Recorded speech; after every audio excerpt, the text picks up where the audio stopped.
In our practice, we have two ways of resetting your brow so that it looks bright and happy but not overdone. One is called a temporal lift. And a temporal lift is about taking the tail of the eyebrow and lifting it a little bit. And we use that oftentimes with our facelifts or with our upper blepharoplasties as an adjunct surgery. What we do is we make a little incision behind the hairline. It's a little access incision. We don't shave your hair. We don't cut your hair. And it's just an access, and it allows us to go into the deepest layers and lift from the tail of the eyebrow to the cheek here and put in a couple stitches to lift that brow up. Again, it's not a brow lift because it's not doing any of this, but it does smooth out the skin of the temple area and lift the tail of the eyebrow up.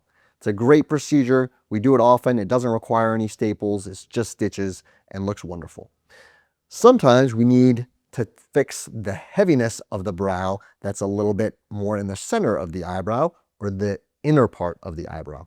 And that's where we do an endoscopic style 4-point brow lift. It's the same as the temporal lift, same incisions here and here, but now we're going to add 2 more access incisions.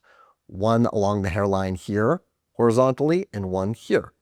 They heal great because, again, it's an access incision. We're not cutting out skin, so there's no tension.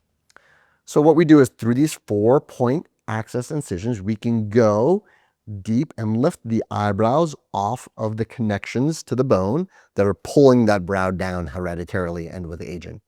And we release that brow, we weaken those attachments, and your brow is naturally going to lift into a better position.